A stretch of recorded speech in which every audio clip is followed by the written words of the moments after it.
Welcome back to Fluent English Power.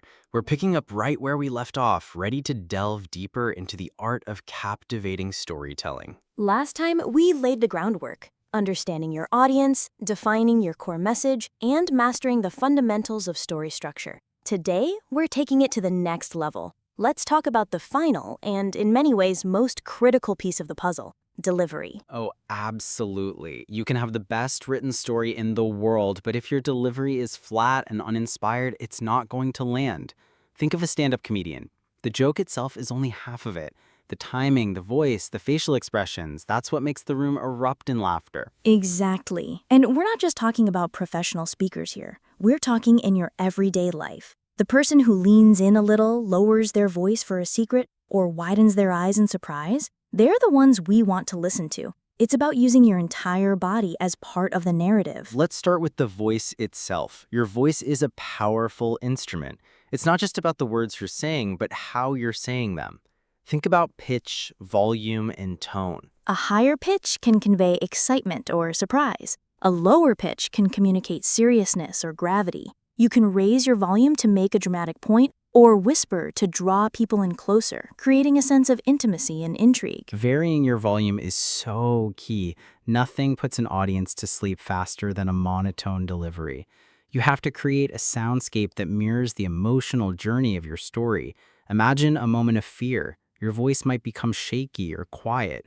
A moment of triumph. It might be loud and confident. And pace, again, is crucial here. We talked about it in part 1, but it's worth revisiting in the context of delivery.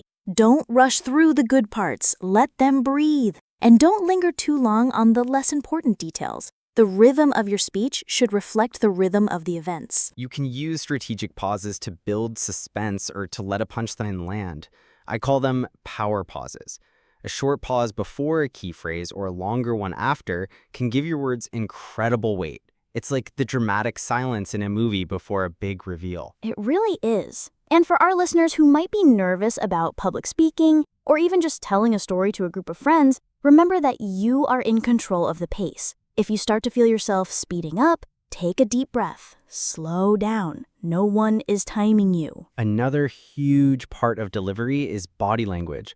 Our nonverbal communication can tell a story on its own. Are you standing or sitting with an open and relaxed posture? Are your gestures natural or are you fidgeting? Eye contact is also huge. It builds trust and connection with your audience. When you look people in the eyes, you're not just speaking at them, you're speaking with them. It makes the conversation feel personal and authentic. Exactly. You're creating a one-to-one connection even if you're speaking to a room of 100 people. And don't forget facial expressions. Your face should reflect the emotions you're talking about. A smile for a happy memory, a frown for a sad one. Your face is your most powerful visual aid. It's so true. When your words, voice, and body language are all aligned, you become a master of the moment. Now, let's tackle a big one. What do you do when things go wrong? Overcoming hurdles. Everyone stumbles. It's not about avoiding mistakes, it's about handling them with grace. The dreaded, I forgot what I was going to say moment. It happens to the best of us. The key is not to panic. If you forget a word or a phrase, just pause. Take a breath. Don't draw attention to it by saying, "Oh, I'm so sorry I forgot." Just gracefully find your footing and continue. Exactly. Most of the time, the audience won't even notice. They're not there to grade you, they're there to listen to your story. And if you do get completely lost, it's okay to have a go-to phrase like, "And where was I? Oh, right," and then move on. It shows a human side to you, and people appreciate that. Another huge hurdle is dealing with a difficult audience. What if they seem bored, or what if someone interrupts you with a question? First, don't take it personally. If they seem bored, it's an opportunity to adjust. You can change your tone, add more energy, or even call on someone to make it more interactive. And if you get interrupted, handle it with respect and firmness. You can say, "That's a great question, but I'll save that for the end so I don't lose my train of thought." Or you can briefly answer and then bridge back to your story. That's a good point about blank, and it reminds me of this part of my story.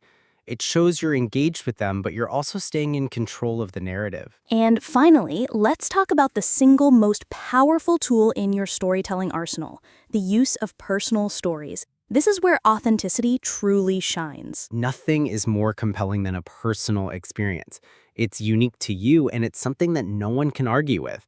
When you say, I felt this or I learned that, you're not just sharing information, you're sharing a part of your life. And this doesn't mean you have to be a motivational speaker. It could be a simple story about a challenge you faced at work, a funny misunderstanding with your family, or a lesson you learned from a pet. The more relatable, the better. It's the little details that make these stories pop. Don't just say, I was nervous. Say, my hands were so sweaty I could barely hold the microphone. Don't just say, I was happy. Say, I had a smile on my face so big my cheeks were starting to hurt. And in these personal stories, don't be afraid to show your vulnerability. Sharing a moment of failure, embarrassment, or sadness can be incredibly powerful. It shows that you're not perfect and that you understand the human experience, which makes you so much more relatable. I think vulnerability is the secret sauce of connection. It gives others permission to feel seen.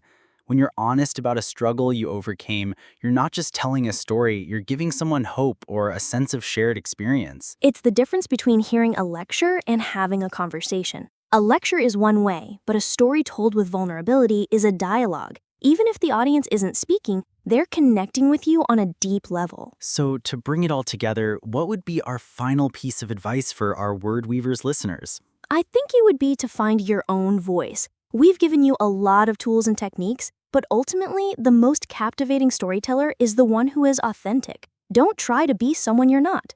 Be yourself, but with intention. That's a beautiful way to put it.